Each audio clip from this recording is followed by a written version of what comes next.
Hi viewers, India's largest digital media network Suman టీవీకి స్వాగతం. ప్రస్తుతం మనతో ఉన్నారు motivational speaker and emotional wellness coach హరిత గారు. నమస్తే హరిత. నమస్తే హరిత, కొందరికి వెటకారం ఎక్కువ అనమాట. అంటే అదొక పైశాచిక ఆనందం అనే చెప్పుకోవాలి. అవతలి వాళ్ళని హర్ట్ చేస్తూ వీళ్ళు హ్యాపీగా ఫీల్ అవ్వడం. బట్ రియల్గా చూసుకుంటే అది కరెక్ట్ కాదు. కొంతమంది ఏంటంటే మొహానే అనేస్తారు, కొంతమంది మనసులో పెట్టుకొని కుమిలిపోతూ ఉంటారు, కొంతమంది 3 times చూస్తారు, 4th time left and right వాయించుకుంటారు. అంటే రకరకాల మనుషులు ఉంటారు. బట్ ఈ వెటకారం అనేది ఎందుకు వీళ్ళకి వస్తుంది? ఒకరిని ఎప్పుడు హర్ట్ చేయాలి అనేది మైండ్ సెట్తోనే వీళ్ళు ఏ మాట మాట్లాడినా వెటకారంతోనే మాట్లాడతారు. ఇది కరెక్ట్ కాదేమో అని నా ఫీల్. ఆబ్వియస్లీ అది కరెక్ట్ కాదు. తాకట్టులో ఉన్న బంగారాన్ని విడిపించి ఆ రోజు ఆన్లైన్ రేటుకే మేము కొంటాం. Sharma gold company. ఎందుకు వస్తుంది వీళ్ళకి ఇలాగ? అంటే భయపడి చిన్నప్పటి నుంచి వాళ్ళు అలాగే ఉంటారా, లేకపోతే ఒక స్టేజ్ వచ్చాక ఏమన్నా వీళ్ళకి ఇలా వస్తుందా అందరినీ హర్ట్ చేయాలి అన్నది? యాక్చువల్గా చూస్తే సోల్ మనం జస్ట్ ఏమవుతుంది, బర్త్ అండ్ డెత్ సైకిల్లో ఉంటాం మనం. స్పిరిచువల్గా మాట్లాడితే పుట్టిన పిల్లవాళ్ళకి ఎప్పుడు కూడా, పిల్లవాడు కానీ పిల్ల కానీ, వాళ్ళకి ఆ వెటకారం ఉండదు. పెరిగే కొద్దీ మనం బిహేవియర్స్ని కాపీ చేయటం మొదలు పెడతాం. అది మన పేరెంట్స్ అవ్వనివ్వండి, టీచర్స్ అవ్వనివ్వండి, రిలేటివ్స్ అండ్ ఫ్రెండ్స్, 4 circles అంతే కదా. వీళ్ళని చూస్తూ మన బిహేవియర్స్ని కాపీ చేసుకుంటూ మనం అర్థం చేసుకుంటూ ఉంటాం. ఓకే, ఇది బాగుంది, ఇది బాగాలేదు, ఇది రైట్, ఇది రాంగ్ అని మెల్లిగా కన్విక్ట్ చేసుకుంటూ వస్తాం.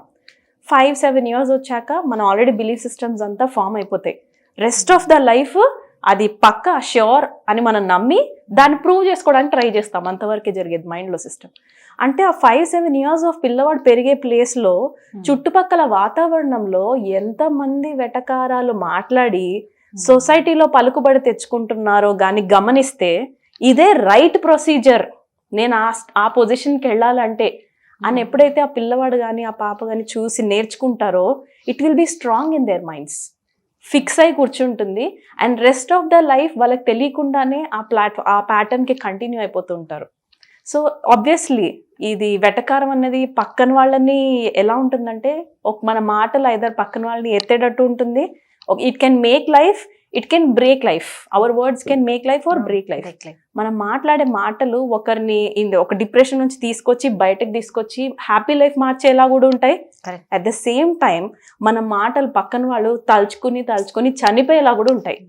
మరి ఈ సార్కాజం అంటే, ఈ వెటకారం రైటా రాంగ్ అంటే ఆబ్వియస్లీ రాంగే. మరి ఇప్పుడు ఏం చేయాలి? కొంతమంది నాలుకలకి అట్లా అలవాటు అయిపోయి ఉంటాయి. మా చుట్టాల్లో ఒకరు ఎలా ఉన్నారంటే, మేము ఒక ఫంక్షన్కి అటెండ్ అయ్యాము, అది భయంకరమైన, అది కూడా దినం అనమాట, 3rd day. సో అందరూ గ్రీఫ్ పీరియడ్లో ఉన్నారు because of the loss of a person is a bigger thing. But ఆ టైంలో ఈవెన్ ఈయన ఎవరైతే పర్సన్ ఉన్నారో మా చుట్టాలు, వెళ్ళటము రావటం, జర్నీస్లో అప్ అండ్ డౌన్ చేయడంలో even he's tired, we agree. But ఇప్పుడు కూర్చున్నారు, భోజనం చేస్తున్నారు, పక్కన వాళ్ళు పలకరించారు. ఏమనంటే, నాకు నిన్నటి నుంచి కనబడలేదండి మీరు అంటే. It was so beautifully spoken. Concern ఉండింది, ప్రేమ ఉండింది. జస్ట్ చాలా క్యాజువల్గా పలకరించాలి కాబట్టి పలకరిస్తారు. అండ్ దిస్ మ్యాన్ సెడ్, లేదండి, నిన్న ట్రైన్లోకి వెళ్ళిపోయి, ట్రైన్లో నేను జర్నీ చేసి నైట్ అంతా జర్నీ చేసి మా ఇంటికి వచ్చి తెల్లవారుజామున పడుకున్నాను, ఇప్పుడు లేసానండి. అండ్ నేను అది రియల్ అనుకున్నాను. ఒక్క నిమిషం కాన్వర్జేషన్లో 1 hour later I found out that it isn't real. అది అంతా వెటకారం. అంటే హోల్ 2 minutes ఆఫ్ కాన్వర్జేషన్, లేదా మేబీ 1 minute ఆఫ్ వెటకారం ఇంపార్టెంటా? లేదండి, నేను అలసిపోయాను, పడుకొని లేట్గా లేసాను. This can be beautiful. అంటే నువ్వు 1 minute ఆఫ్ సార్కాజం నాకు ఇంపార్టెంటా, నాకు ఎనర్జీ ఇస్తుందా అంటే, ఆ 1 minute పక్కన వాళ్ళని నేను తక్కువ చేయడానికి నేను మాట్లాడి వాళ్ళని తక్కువ చేసి నా ఎనర్జీని లాస్ చేసుకుని, ఎప్పుడైనా కానీ మన థాట్స్, వర్డ్స్ అండ్ యాక్షన్స్ ఈ 3 అలైన్మెంట్లో ఉండాలి. మనం ఏం ఆలోచిస్తామో అవే మాటలు వస్తాయి, మనం ఏం మాట్లాడతామో అవే మన యాక్షన్స్లోకి వెళ్తుంటాయి. ఎప్పుడైతే ఆలోచనల్లోనే మనం ఈ సీడ్ ఉందో, వెటకారం మాట్లాడాలి, లేదా వెటకారం మాట్లాడడం వల్లే పనులు జరుగుతాయి, లేదా కొంచెం డబ్బులు ఎక్కువ ఉండటం వల్ల నాకు వెనకాల 2 వచ్చేసినాయి కాబట్టి నేను ఏదో some belief system is there in side.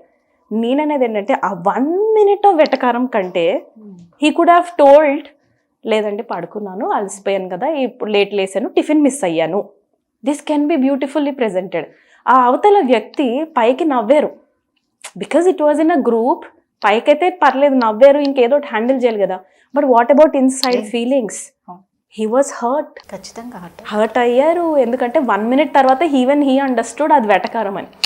ఆయన పాపం నిజంగానే ట్రావెలింగ్ చేసి అలసిపోయి లేట్ వచ్చాడని ఈయన కూడా అనుకున్నాడు. 1 minute తర్వాత తెలిసింది అదంతా వెటకారం అని. అంటే ఇక్కడ నేను ఏమంటానంటే వాళ్ళని తప్పు పట్టడం నా ఉద్దేశం కాదు, కానీ మన మాట తీరు ఎలా ఉండాలి, పక్కన వాళ్ళని పైకెత్తాలా లేకపోతే పక్కన వాళ్ళని చిన్నగా చూపించటమే మన ఉద్దేశమా, అది మనం చెక్ చేసుకోవాలి.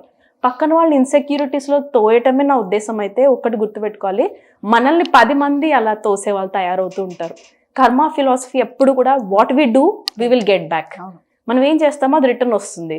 మనం ఒకరిని ఇలా హర్ట్ చేసాం, మన ఇంట్లో 10 మంది తయారవుతారు మనల్ని హర్ట్ చేసేవాళ్ళు. మనం అనుకుంటాం నేను ఏంది వీళ్ళ కోసం పొద్దున్న సాయంత్రం దాకా కష్టపడుతున్నాం, మీకు నా బాధ అర్థమైతే లేదని మళ్ళీ అదే మనుషులు ఇంట్లోకి వెళ్ళి పిల్లలు దగ్గర ఏడుస్తారు.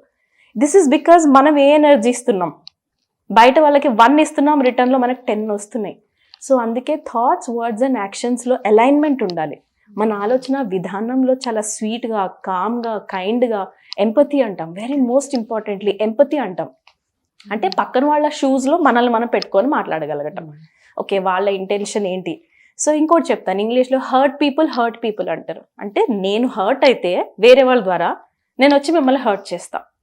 ఇది వెటకారానికి వెనకాల ఒక రీజన్ ఉంటుంది. సో నన్ను ఎవరో పొద్దున హర్ట్ చేశారు, నాతో 10 మంది వెటకారంగా మాట్లాడారు. నేను ఆబ్వియస్లీ నేనేం చూసి నేర్చుకున్నాను ఈరోజు పొద్దున్న నుంచి, మంచిగుంటే నడవదీళ్లతోని, మంచిగుంటే ఈ సంసారంలో బతకలేము, మంచిగుంటే ప్రపంచాన్ని తొక్కేస్తుంది. The message I got is అచ్చా నేను కూడా ఇలాంటి మనుషులతో బతకాలంటే నేను కూడా వెటకారం మాట్లాడాలి. So at the end of the day నేను వెటకారంగా మాట్లాడాను బికాజ్ ఐఎమ్ హర్ట్. పొద్దున్న నుంచి 10 మందితో హర్ట్ అయ్యాను. నేను వచ్చి నేనేమి ఇస్తాను మీకు, మీరు హాయ్ అని అంటారు. ఎట్లా అంటావు హాయ్ అని, పొద్దున్న నుంచి నేను ఎంత భరిస్తున్నా, వీళ్ళందరితో సతాయిస్తున్నా, నన్ను కావాలని ఎట్కారంగా మాట్లాడినవులే అని నాకు నీ మీద కోపం వస్తుంది. This is because I'm hurt already పొద్దున్న నుంచి 10 మందితో పడ్డాను. మీరు పాపం మంచిగా పలకరించడానికి వచ్చినా already I have so much inside, I will relieve it on you. Hurt అయ్యాను, ఆ ఎనర్జీని నేను తీసుకోలేను, ఆ ఎమోషన్ లోపలే కూడగట్టుకుపోతుంది. వాళ్ళని తిరిగి అనలేకపోయాను, వాళ్ళు పెద్ద రిలేషన్షిప్స్లో ఉన్నారు నాకంటే. ఆ తల్లి వెళ్ళి పిల్లలకి ఇస్తుంది, భార్య వెళ్ళి భర్తకి ఇస్తుంది, భర్త వచ్చి భార్యకి ఇస్తాడు. ఎందుకంటే ఆఫీస్లో బాసులు ఏం అనలేరుగా. వీళ్ళంతా ఫ్రస్ట్రేషన్ బాల్స్. సార్కాజం అంటే మనం ఏం చేయాలంటే ఎక్స్ప్రెస్ యువర్ ఎమోషన్స్. మన లోపల ఏం ఫీల్ అవుతున్నామో అది చెప్పటం very good, but in a polite way. ఇప్పుడు ఫ్యాన్ వేయవా అనేదానికి, కనబడతలేదా ఫ్యాన్ అయ్యి అనేదానికి డిఫరెన్స్ ఉంది. దే డోంట్ నో మీకు ఎలా ఉందో నాకు తెలియకపోవచ్చు. సో టెల్ ఇట్ బ్యూటిఫుల్లీనా. సో సార్కాజం ఎప్పుడు కూడా పక్కన వాళ్ళని తక్కువ చేస్తుంది.